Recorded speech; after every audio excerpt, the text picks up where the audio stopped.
Dito sa gap na to, walang mali-mali siya dito. Sa iba lang yun. So yun mga agaban, dito na naman tayo sa siyempre sa vlog natin na sa tattoo at sa mga sexy part. So yan, welcome sa inyo lahat. At nandito ngayon si Ma'am Mary Jane. Yan, gusto niya magpa-tattoo. Hindi niya first tattoo mo ba? Hindi, no? Hindi po. May mga tattoo na siya pero mga maliliit. Tapos ngayon napili mo, maliit pa rin naman eh. Pero actually ito, yan, yung tattoo niya. Medyo malaki, tas colored. Ang tanong, kakayanin mo kaya ito? Siyempre. Oo, siyempre. Matapang na sagot. Yan, kakayanin niya daw. At ang place na pagdatoan natin, saan ba? Dito. Sa hips. Sa bagay, mga basic natin na ginagawa sa hips eh. So, kaya-kaya yan, di ba? No? Siyempre naman, kaya. Ilan taong ka na?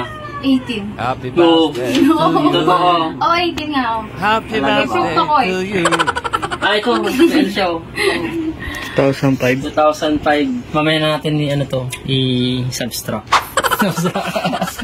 So, ngayon, 18 years old ka, no? Ayun, so legal tayo kaya huwag kayo magre-reklamo yung mga underage natin. Pero wala lang babash ngayon ng mga underage. Basta tattoo. All out tayo sa tattoo. Gusto nang magpa-tattoo. Tattoo natin yan. No? Pero, yun nga. Advice ko lang, bawal talaga yung magpa-tattoo ng below 18 kasi minsan ayaw pa ng magulang. So, hindi natin tatatuan yan. Pwede pa silang magreklamo eh. Ano yun sa batas eh. Pagka 18, decision ni client na gusto magpatato, matatatuan talaga yan. Wow! Ewan ko, hindi pa tayo masyadong magaling sa batas-batas eh. Pero alam kong ganyan eh. Pag 18, yung decision ng Legal na. ng legal na decision na. Pero pag underage yan talaga yung kalaban, di ba? Magulang talaga yung kalaban. Oo, magulang talaga maging sa underage, ano pang tawag doon? Child abuse, mga ganyan. Bawal talaga yon, mga restricted pa yan pag under 18. So, ngayon, above 18 naman, so wala nang gusto naman niya yan. Meron nga yung iba yung below 18 may mga tattoo. Nasa tao talaga yan. Hanggat gusto, hanggat walang nagre-reklamo, may paraan. So, ayun, natatuan natin siya ng kanyang gustong design. So, tattoo lang tayo dito, wala tayong dito. I-stencil natin ng kanyang tattoo kasi simulan natin ng tattoo ni ma'am para matapos na. Okay? Good luck. So, ayan, siyempre meron na siyang design. Idikit natin yung design niya. At dito sa Gab Tattoo, siyempre alam niyo naman na hindi natin pinapahirapan yung mga client natin dito. Gentleman tayo, kaya tayo may nag-aalis. Ayan.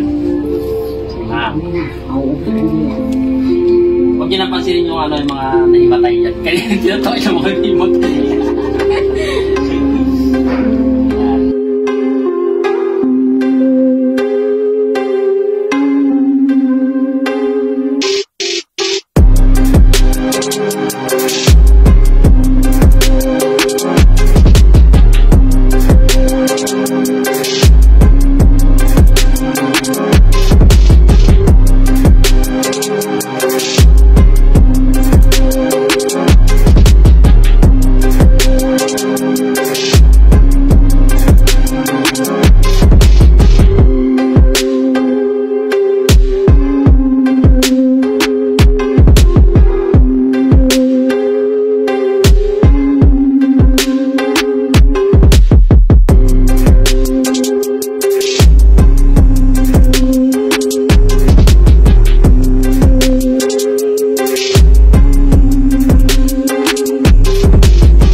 Masakit ba? Pwede idiin mo pa. Sige, didiin ko ha.